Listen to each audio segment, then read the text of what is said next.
back everyone. So today we are going to talk about the profession CS, and to talk about this we have Jamshed sir, who has been working in this field since 10 years. He consulted many big corporate houses like Arihant Group, and he is also an educator. CS का काम क्या होता है, कैसा work routine रहता है, daily job में आपको कैसे कैसे टाइप के काम रहते हैं? सीएस की बात करते हैं तो सीएस का फुल फॉर्म मैं बता दूं, बहुत सारे लोग कंप्यूटर साइंस समझ देते हैं। एक्चुअल में CS is company secretary. Company secretary किसी भी कंपनी या कॉर्पोरेट में की पर्सन होता है, जिसका जो बेसिक वर्क होता है वो ये है कि वो एंश्योर करे कि कंपनी जो है एक सही रास्ते पे चले, सारे लॉ को कंप्लाई करे।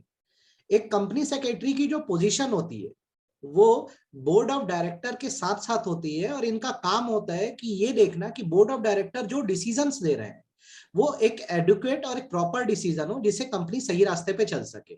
बिसाइड दैट, अगर आप कंपनी सेक्रेटरी के रोल की बात करते हैं तो कंपनी सेक्रेटरी एक कोऑर्डिनेटर है, अलग अलग डिपार्टमेंट से कंपनीज का कोऑर्डिनेशन कराने का काम करता है। कंपनी सेक्रेटरी को लिस्टेड कंपनीज में, मींस जो स्टॉक एक्सचेंज में रजिस्टर्ड है, उनमें कंप्लायंस ऑफिसर की पोस्ट दी गई है। देखिए, अगर एक कंपनी लिस्ट हो जा रही है, स्टॉक एक्सचेंज में रजिस्टर हो रही है, तो उन पर बहुत सारी रेगुलेशन अप्लाई होती है। तो कंपनी सेक्रेटरी इंश्योर करता है कि कंपनी सारी रेगुलेशन को टाइमली फॉलो कर रही है। तो आप देखेंगे तो कहीं ना कहीं हमारा जो प्रोफेशन है कंपनी सेक्रेटरी का, ये पब्लिक ओरिएंटेड प्रोफेशन है। मतलब हम कंपनी को इस तरह से राह दिखाते हैं कि वो पब्लिक इंटरेस्ट में चले और किसी का भी नुकसान ना हो। अच्छा। तो इसमें कौन से ऐसे की स्किल्स हैं जो अगर कोई कंपनी सेक्रेटरी के लिए अप्लाई कर रहा है या परस्यू कर रहा है, तो ऐसे कौन से स्किल्स हैं जो कि मैंडेटरी है, एक बच्चे में होना चाहिए या एक कंपनी सेक्रेटरी में होना चाहिए? तो दो पार्ट में बांट सकते हैं। जैसे आप कंपनी सेक्रेटरी कोर्स परस्यू कर रहे हैं आज की डेट में, तो आपके जो हार्ड स्किल्स होंगे उसमें आपको लॉ का, बेसिकली कंपनी लॉ का तो एकदम स्ट्रॉन्ग नॉलेज होना चाहिए। Beside that, taxation and finance भी हमारे स्कोप में आता है, बट आप कॉर्पोरेट लॉ और सिक्योरिटीज लॉ के फील्ड में आपको बहुत स्ट्रॉन्ग रहना है। सेकेंड थिंग, जब सॉफ्ट स्किल्स की बात करते हैं तो क्योंकि आप एक कोऑर्डिनेटर हैं, तो आपके कम्युनिकेशन स्किल्स बहुत बेहतर होने चाहिए। अच्छा, कौन कौन से चैलेंजेस है जो आपने भी फेस किए होंगे अपने टाइम पे, अर्ली स्टेज से लेकर के एक्सपीरियंस वन में? क्या क्या चैलेंजेस है जो फेस करना पड़ता है अगर आपको एक कंपनी सेक्रेटरी बनना है तो? देखिए, एज अ स्टूडेंट अगर बात की जाए तो सबसे बड़ा चैलेंज यही है कि इसमें थ्योरी बहुत ज्यादा रहती है कंपनी सेक्रेटरीशिप में, और इतने सारे लॉज को पढ़ना, उसे इम्प्लीमेंट करना और अच्छे मार्क्स लाना, ये सबसे बड़ा एक चैलेंज होता है एक स्टूडेंट लाइफ में। जब आप मेंबर बन जाते हो इंस्टीट्यूट के, तो हमारे लिए रेगुलर अपडेशन ही सबसे बड़ा चैलेंजिंग टास्क होता है। हमें समय समय पर अपने आप को अपडेट करना रहता है। तो आपके हिसाब से आपके लिए कौन सा स्टेज सबसे ज्यादा मुश्किल था? अर्ली स्टेज की एक्सपीरियंस वन वाला स्टेज, या फिर बीच में कोई दिक्कतें आती होंगी?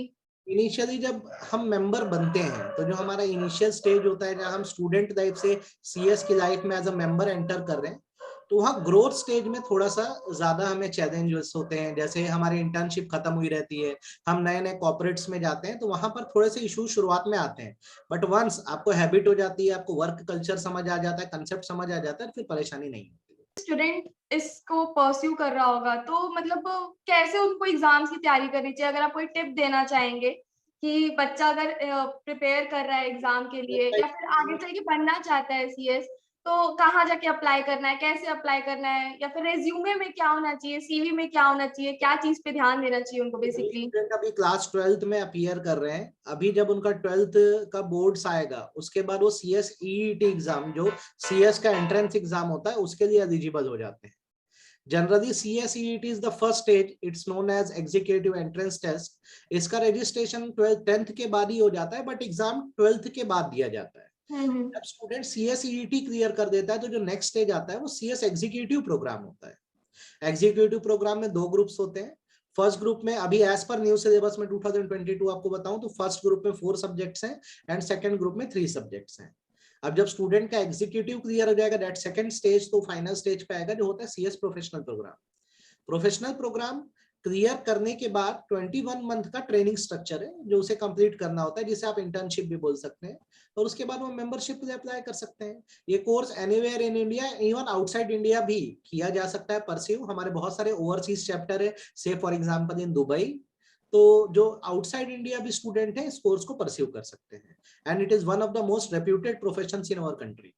कोचिंग करना मैंडेटरी है या फिर कोचिंग से फर्क पड़ता है क्या? कोचिंग सिर्फ आपको गाइड कर सकती है। जैसे कई लोग बाहर से कोचिंग करते हैं, यहाँ से नहीं करते, कुछ कुछ चीज ज्यादा फेमस है कि सीए और सीएमए की कोचिंग के लिए, तो ऐसे कुछ डिफरेंशिएट होता है उससे? डिफरेंशिएशन नहीं है। देखिए, एक बार स्टूडेंट ने रजिस्ट्रेशन करा दिया, सारे स्टडी मटेरियल्स उनके रेसिडेंशियल एड्रेस पर आ जाते हैं। बाकी स्टूडेंट के खुद के स्किल पे डिपेंड करता है कि वो क्या ग्रो कर सकता है, कितने अच्छे मार्क्स ला सकता है। कोचिंग सिर्फ एक गाइडेंस दे सकते हैं कि हाँ ये बेहतर रास्ता है, आप ऐसे पढ़िएगा तो मार्क्स आ जाएंगे। बट अगर किसी स्टूडेंट ने कोचिंग नहीं भी दी है, लाइक मैंने खुद भी सेल्फ स्टडी से किया है, तो कहीं कोई इशू नहीं है। तो आपका डेली रूटीन कैसा रहता था? कितने घंटे पढ़ना आपके लिए मैंडेटरी रहता था सर? देखिए, मैं दिन में 3 घंटे पढ़ता था, पर वो डिसिप्लिन से पढ़ता था। Means Monday to Saturday, Sunday break देकर सिर्फ 1 घंटा रिवीजन के लिए देता था। बट एक डिसिप्लिन से अगर आप पढ़ रहे हैं तो आपको 8-8 9-9 घंटे लगाने की जरूरत नहीं है।